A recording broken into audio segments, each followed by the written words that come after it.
8번.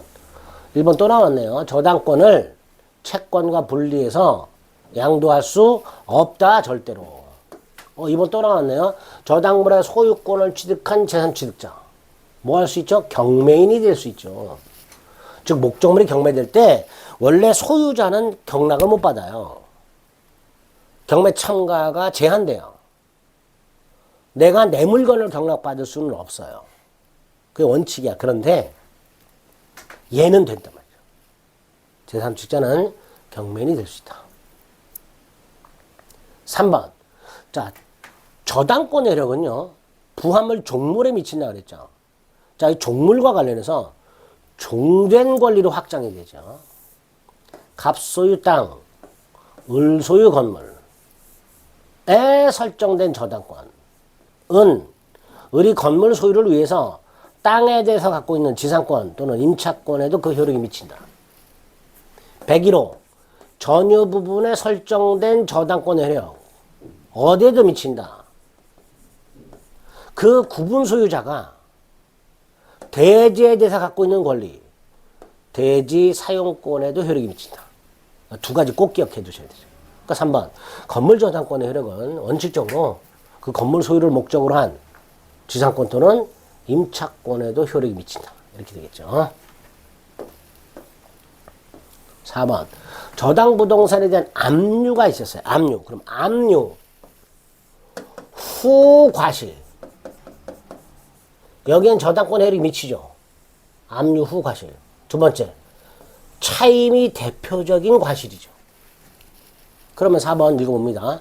저당 부동산에 압류가 있었어. 근데 압류 이전 차임이라고 돼 있어요. 당연히 저당권 효력이 미치지 않습니다.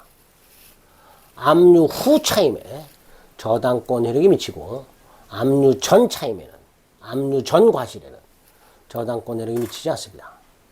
5번 재산 취득자 보존비용 필요비, 계량비용 유익비 모두 경매대가에서 우선 상환받을 수 있다. 최우선 변제권 인정된다 그랬습니다. 19번. 저당권자는 목적물 반환 처권이 없다. 없지요. 저당권자는 목적물을 점유하지 않아요. 그러니까 나한테 내가 점유하다가 뺏겨야 나한테 반환하라고 하는 건데 내가 점유하지 않으니까 반환 처권 인정이 안 됩니다. 저당권은 방해 제거 청구권하고 방해 예방 청구권만 인정이 됩니다. 두 개죠. 저당권하고 지역권. 저당권하고 지역권은 물권적 청구권은 인정이 되지만, 물권적 청구권은 인정이 되지만 그 물권적 청구권 중에서 반환 처권은 인정이 안 됩니다. 자, 2번. 저당권의 효력은 부합물 종물에 미친다 그랬죠. 근데 그 부합물 종물에 미친다라는 규정은 임의 규정이에요. 물권법 규정은 대부분 강행 규정이지만 임의 규정이 몇 개가 있어. 상린관계 규정 같은 것들, 유치권 배제 특약 같은 것들 할 수 있죠. 이런 것들. 저당권의 효력은 부합물 종물에도 미친다. 그러나 당사자가 다른 약정할 수 있다고 규정이 돼 있어요. 그러니까 임의 규정이란 말이죠. 따라서 저당 부동산의 종물에는 저당권 효력이 미치지 않는다라고 약정할 수 있어. 약정할 수 있는데 이 특약이잖아요. 특약 등은 등기를 해야 제3자에게 대항할 수 있다고 그랬죠. 그러니까 등기하지 않는다면 대항 못해요. 특약사항들은 등기가 제3자에 대한 대항 요건이라고 그러죠. 그러니까 저당권에 미치지 않는다라고 약정을 했을 때 그 약정의 효력은 있지만 그게 제3자에게도 효력이 있으려면 등기가 돼야 됩니다. 3번. 원본 반환기간이 2년 이상 여체되었을 때 채무자는 다 갚아야 되죠. 그죠? 원래 피담보채권의 범위라고 해서 지연배상은 1년분만 우선변제 받잖아요. 360조에서. 근데 지연배상, 즉 연체이자는 1년분만 배당 받는다는 건 경매대가부터 우선변제 받는 게 1년분에 한한다라는 뜻이지 채무자가 1년분만 갚아도 된다라는 뜻은 아니란 말이에요. 그러니까 채무자는 원본 및 2년 연체이자를 전부 갚아야 돼요. 그래야 저당권 등기 말소를 청구할 수 있습니다.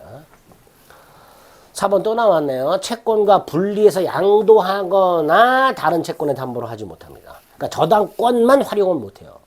저당권만 팔아먹거나 저당권만 담보로 제공하거나 이거 안 됩니다.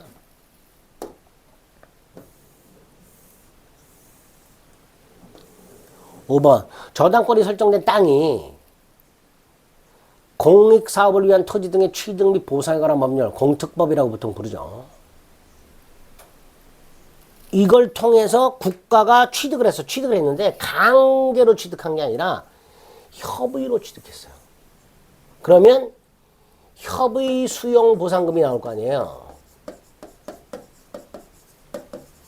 여기에 물상대위 할 수 있냐? 안 된다라는 거예요. 우리 대법원은 협의 취득은 매매고 협의 수용 보상금은 매매대금이다. 그런데 물상대위는 목적물이 멸실, 훼손, 공용징수 돼야 되는데 이 공용징수는 강제 수용만을 말합니다. 강제 수용. 그러니까 협의 수용되었을 때 협의 수용 보상금은 매매대금에 불과하고 물상대위 할 수 없다. 판례입니다. 기억하시고요.